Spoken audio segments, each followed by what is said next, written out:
Hi, it's Bryant. I'm about 3-4 hours behind schedule here on Sunday morning, July 12th. Tomorrow morning, I will really not be able to read at my regular time for some pretty exciting reasons. I will make a separate video on that. It's very germane to the theme of the channel.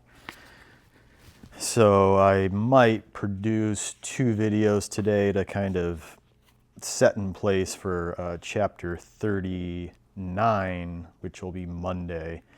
But for now, let's do chapter 38, The Portrait of a Lady by Henry James.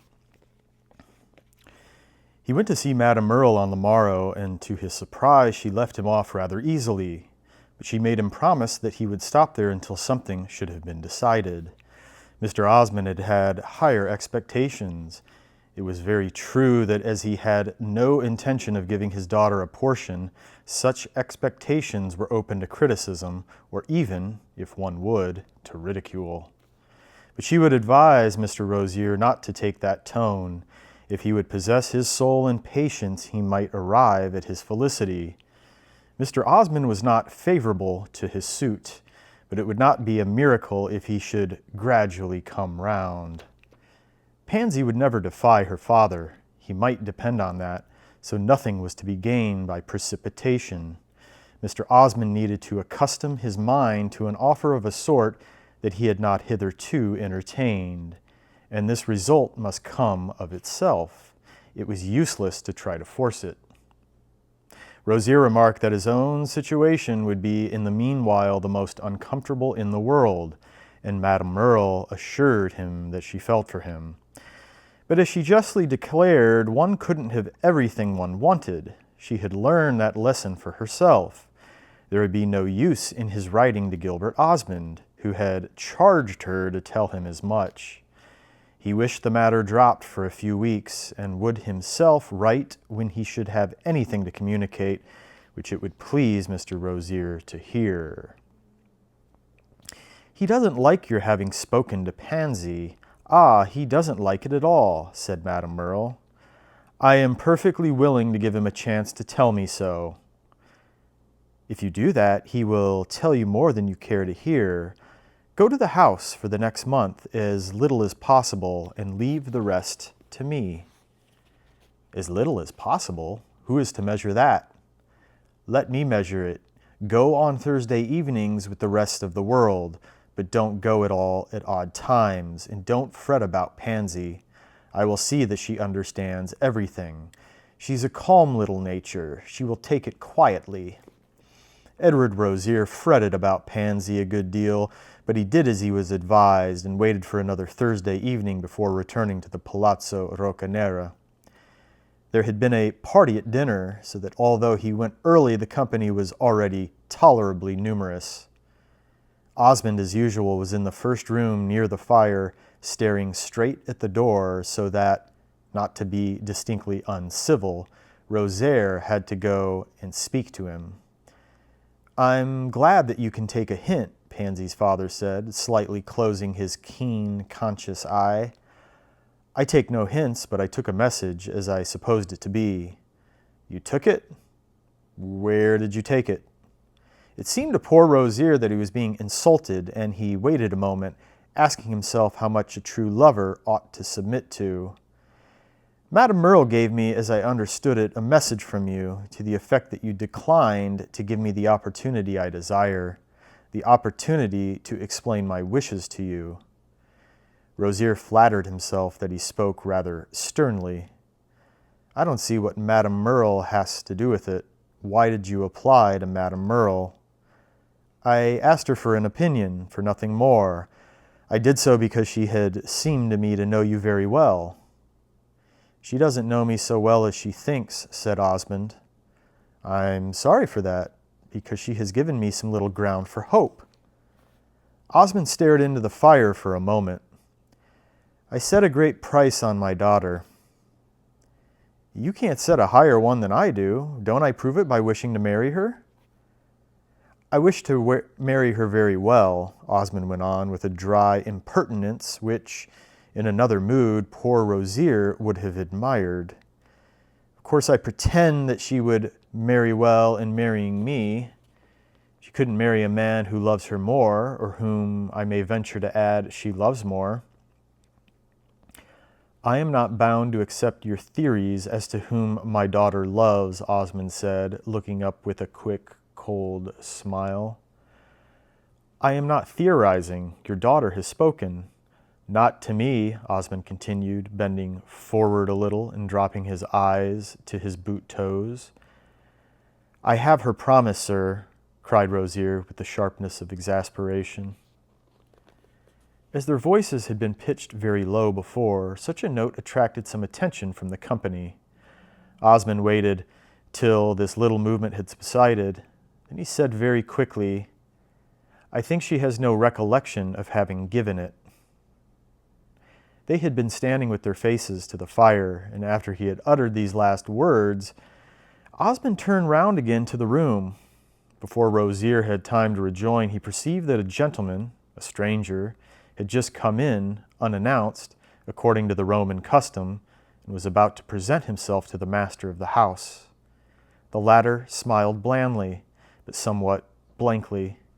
The visitor was a handsome man with a large, fair beard, evidently an Englishman. You apparently don't recognize me, he said with a smile that expressed more than Osmond's. Ah, yes, now I do. I expected so little to see you. Rosier departed and went in direct pursuit of Pansy. He sought her as usual in the neighboring room, but he again encountered Mrs. Osmond in his path. He gave this gracious lady no greeting. He was too righteously indignant, but said to her crudely, Your husband is awfully cold-blooded. She gave the same mystical smile that he had noticed before. You can't expect everyone to be as hot as yourself. I don't pretend to be cold, but I am cool. What has he been doing to his daughter? I have no idea. Don't you take any interest? Rosier demanded, feeling that she too was irritating. For a moment she answered nothing. Then, no, she said abruptly, and with a quickened light in her eye which directly contradicted the word. Excuse me if I don't believe that. Where is Miss Osmond? In the corner, making tea. Please leave her there. Rosier instantly discovered the young girl, who had been hidden by intervening groups. He watched her, but her own attention was entirely given to her occupation. What on earth has he done to her? He asked again imploringly. He declares to me that she has given me up. She has not given you up, Isabel said in a low tone without looking at him. Ah, thank you for that. Now I will leave her alone as long as you think proper. He had hardly spoken when he saw her change color and became aware that Osmond was coming towards her, accompanied by the gentleman who had just entered. He thought the latter, in spite of the advantage of good looks and evident social experience, was a little embarrassed. Isabel, said Osmond, I bring you an old friend. Mrs. Osmond's face, though it wore a smile, was, like her old friend's, not perfectly confident. I am very happy to see Lord Warburton, she said. Rosier turned away, and now that his talk with her had been interrupted, felt absolved from the little pledge he had just taken. He had a quick impression that Mrs. Osmond would not notice what he did. To do him justice, Isabel for some time quite ceased to observe him. She had been startled. She hardly knew whether she were glad or not. Lord Warburton, however, now that he was face to face with her, was plainly very well pleased. His frank gray eye expressed a deep, if still somewhat shy, satisfaction. He was larger, stouter than of yore, and he looked older. He stood there very solidly and sensibly. I suppose you didn't expect to see me, he said. I have only just arrived. Literally, I only got here this evening. You see, I have lost no time in coming to pay you my respects. I knew you were at home on Thursdays. One moment.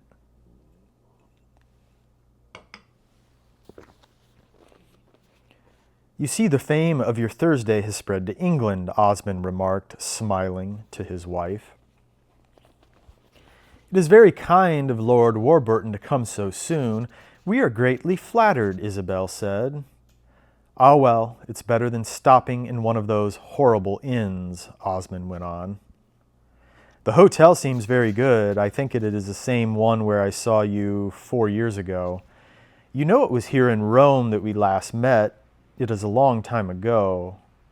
Do you remember where I bade you goodbye? It was in the Capitol, in the first room. I remember that myself, said Osmond. I was there at the time. Yes, I remember that you were there. I was very sorry to leave Rome, so sorry that, somehow or other, it became a melancholy sort of memory, and I have never cared to come back till today. But I knew you were living here, and I assure you I have often thought of you. It must be a charming place to live in, said Lord Warburton brightly, looking about him. We should have been glad to see you at any time, Osmond remarked with propriety. Thank you very much. I haven't been out of England since then. Till a month ago, I really supposed my travels were over. I have heard of you from time to time, said Isabel, who had now completely recovered her self-possession. I hope you have heard no harm. My life has been a blank. Like the good rains in history, Osmond suggested. He appeared to think his duties as a host had now terminated. He had performed them very conscientiously. Nothing could have been more adequate, more nicely measured, than his courtesy to his wife's old friend. It was punctilious, it was explicit, it was everything but natural, a deficiency which Lord Warburton, who himself had on the whole a good deal of nature, may be supposed to have perceived. I will leave you and Mrs. Osmond together, he added. You have reminiscences into which I don't enter. I am afraid you lose a good deal, said Lord Warburton, in a tone which perhaps betrayed over much his appreciation of Osmond's generosity. He stood a moment, looking at Isabel with an eye that gradually became more serious. I am really very glad to see you. It is very pleasant. You are very kind. Do you know that you are charged or changed a little? Isabel hesitated a moment. Yes, a good deal. I don't mean for the worse, of course, and yet how can I say for the better? I think I shall have no scruple in saying that to you, said Isabel, smiling. Ah, well, for me, it's a long time. It would be a pity that there shouldn't be something to show for it. They sat down and Isabel asked him about his sisters, with other inquiries of a somewhat perfunctory kind. He answered her questions if they interested him, and in a few moments she saw, or believed she saw, that he would prove a more comfortable companion than of yore. Time had breathed upon his heart, and without chilling this organ, had freely ventilated it. Isabel felt her usual esteem for time rise at a bound. Lord Warburton's manner was certainly that of a contented man who would rather like one to know it. There is something I must tell you without more delay, he said. I have brought Ralph Touchett with me. Brought him with you? Isabel's surprise was great. He is at the hotel. He was too tired to come out and has gone to bed. I will go and see him, said Isabel quickly. That is exactly what I hoped you would do. I had an idea that you hadn't seen much of him since your marriage, that in fact your relations were a little more formal. That's why I hesitated, like an awkward Englishman. I am as fond of Ralph as ever, Isabel answered, but why has he come to Rome? The declaration was very gentle, the question a little sharp. Because he is very far gone, Mrs. Osmond. Rome, then, is no place for him. I heard from him that he had determined to give up his custom of wintering abroad and remain in England, indoors, in what he called an artificial climate. Poor fellow, he doesn't succeed with the artificial. I went to see him 3 weeks ago at Gardencourt and found him extremely ill. He has been getting worse every year, and now he has no strength left. He smokes no more cigarettes. He had got up an artificial climate indeed. The house was as hot as Calcutta. Nevertheless, he had suddenly taken it into his head to start for Sicily. I didn't believe in it. Neither did the doctors nor any of his friends. His mother, as I suppose you know, is in America, so there was no one to prevent him. He stuck to his idea that it would be the saving of him to spend the winter at Catania. He said he could take servants and furniture and make himself comfortable, but in point of fact he hasn't brought anything. I wanted him at least to go by sea to save fatigue, but he said he hated the sea and wished to stop at Rome. After that, though I thought it all rubbish, I made up my mind to come with him. I am acting as, what do you call it in America, as a kind of moderator.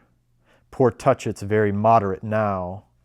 We left England a fortnight ago, and he has been very bad on the way. He can't keep warm, and the further south we come, the more he feels the cold. He has got a rather good man, but I'm afraid he's beyond human help. If you don't mind my saying so, I think it was a most extraordinary time for Mr. Touchett to choose for going to America. Oh, I apologize. I think it was a most extraordinary time for Mrs. Touchett, Aunt Lydia, to choose for going to America.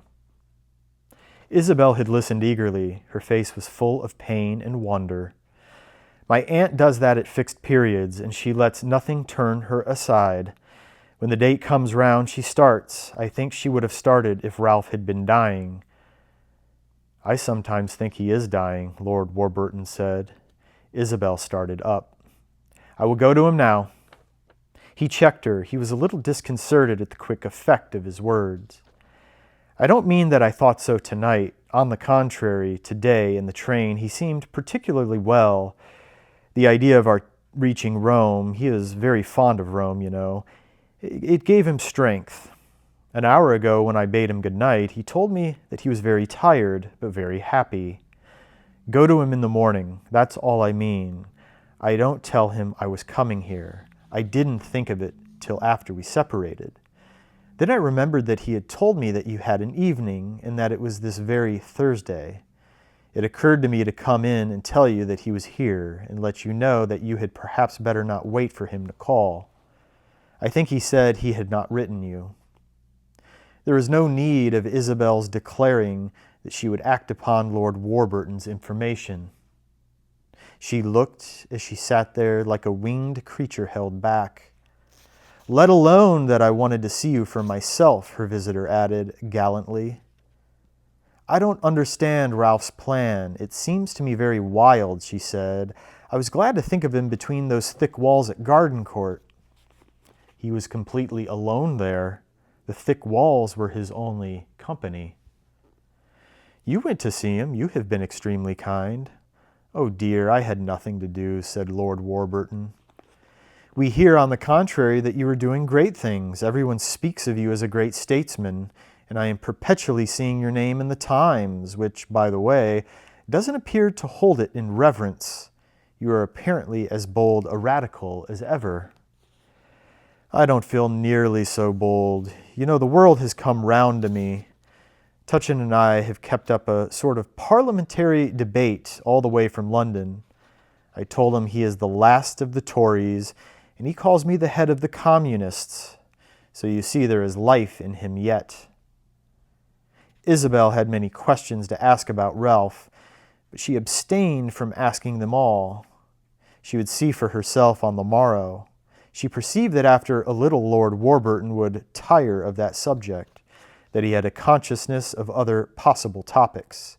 She was more and more able to say to herself that he had recovered, and, what is more to the point, she was able to say it without bitterness. He had been for her of old such an image of urgency, of insistence, of something to be resisted and reasoned with, that his reappearance at first menaced her with a new trouble. But she was now reassured. She could see that he only wished to live with her on good terms, that she was to understand that he had forgiven her and was incapable of the bad taste of making pointed allusions. This was not a form of revenge, of course. She had no suspicion that he wished to punish her by an exhibition of disillusionment. She did him the justice to believe that it had simply occurred to him that she would now take a good-natured interest in knowing that he was resigned. It was the resignation of a healthy, manly nature in which sentimental wounds could never fester. British politics had cured him. She had known they would. She gave an envious thought to the happier lot of men who are always free to plunge into the healing waters of action. Lord Warburton, of course, spoke of the past, but he spoke of it without implication. He even went so far as to allude to their former meeting in Rome as a very jolly time. And he told her that he had been immensely interested in hearing of her marriage, that it was a great pleasure to him to make Mr. Osmond's acquaintance, since he could hardly be said to have made it on the other occasion. He had not written to her when she married, but he did not apologize to her for that. The only thing he implied was that they were old friends, intimate friends. It was very much as an intimate friend that he said to her suddenly, after a short pause which he had occupied in smiling, as he looked about him, like a man to whom everything suggested a cheerful interpretation. "Well now, I suppose you are very happy and all that sort of thing." Isabel answered with a quick laugh. The tone of his remark struck her almost as the accent of comedy. "Do you suppose if I were not, I would tell you?" "Well, I don't know. I don't see why not." "I do then. Fortunately, however, I am very happy." "You have got a very good house." "Yes, it's very pleasant, but that's not my merit. It's my husband's." "You mean that he has arranged it?" "Yes, it was nothing when we came." "Well, he must be very clever." "He has a genius for upholstery," said Isabel. "There is a great rage for that sort of thing now, but you must have a taste of your own." "I enjoy things when they are done, but I have no ideas. I can never propose anything." "Do you mean that you accept what others propose?" "Very willingly, for the most part." "That's a good thing to know. I shall propose you something." "It will be very kind. I must say, however, that I have in a few small ways a certain initiative. I should like, for instance, to introduce you to some of these people." "Oh, please don't. I like sitting here, unless it be to that young lady in the blue dress. She has a charming face." "The one talking to the rosy young man? That's my husband's daughter." "Lucky man, your husband. What a dear little maid." "You must make her acquaintance." "In a moment, with a pleasure. I like looking at her from here." He ceased to look at her, however, very soon. His eyes constantly reverted to Mrs. Osmond. "Do you know I was wrong just now in saying that you had changed?" he presently went on. "You seem to me, after all, very much the same." "And yet I find it's a great change to be married," said Isabel with gaiety. "It affects most people more than it has affected you. You see, I haven't gone in for that." "It rather surprises me." "You ought to understand it, Mrs. Osmond. But I want to marry," he added more simply. "It ought to be very easy," Isabel said, rising and then blushing a little at the thought that she was hardly the person to say this. It was perhaps because Lord Warburton noticed her blush that he generously forbore to call her attention to the incongruity. Edward Rosier, meanwhile, had seated himself on an ottoman beside Pansy's tea table. He pretended at first to talk to her about trifles, and she asked him who was the new gentleman conversing with her stepmother. "He's an English lord," said Rosier. "I don't know more." "I wonder if he will have some tea. The English are so fond of tea." "Never mind that. I have something particular to say to you." "Don't speak so loud, and everyone will hear us," said Pansy. "They won't hear us if you continue to look that way, as if your only thought in life was the wish that the kettle would boil." It has just been filled. The servants never know, the young girl exclaimed with a little sigh. Do you know what your father said to me just now? That you didn't mean what you said a week ago? I don't mean everything I say. How can a young girl do that? But I mean what I say to you. He told me that you had forgotten me. Ah, no, I don't forget, said Pansy, showing her pretty teeth in a fixed smile. Then everything is just the same? Ah, no, it's not just the same. Papa has been very severe. What has he done to you? He asked me what you had done to me, and I told him everything. Then he forbade me to marry you. You needn't mind that. Oh, yes, I must indeed. I can't disobey Papa. Not for one who loves you as I do, and whom you pretend to love? Pansy raised the lid of the teapot, gazing into this vessel for a moment. Then she dropped 6 words into its aromatic depths. I love you just as much. What good will that do me? Ah, said Pansy, raising her sweet, vague eyes. I don't know that. You disappoint me, groaned poor Rosier. Pansy was silent a moment. She handed a teacup to a servant. Please don't talk any more. Is this to be all my satisfaction? Papa said I was not to talk with you. Do you sacrifice me like that? Ah, it's too much. I wish you would wait a little, said the young girl in a voice just distinct enough to betray a quaver. Of course I will wait for you if you will give me hope, but you take my life away. I will not give you up. Oh no, Pansy went on. He will try and make you marry someone else. I will never do that. What then are we to wait for? She hesitated a moment. I will speak to Mrs. Osmond and she will help us. It was in this manner that she, for the most part, designated her stepmother. She won't help us much. She is afraid. Afraid of what? Of your father, I suppose. Pansy shook her little head. She is not afraid of anyone. We must have patience. Ah, that's an awful word, Rosier groaned. He was deeply disconcerted. Oblivious of the customs of good society, he dropped his head into his hands and, supporting it with a melancholy grace, sat staring at the carpet. Presently he became aware of a good deal of movement about him, and when he looked up saw Pansy making a curtsy. It was still her little curtsy of the convent to the English lord whom Mrs. Osmond had presented. Wow, that was a fantastic chapter.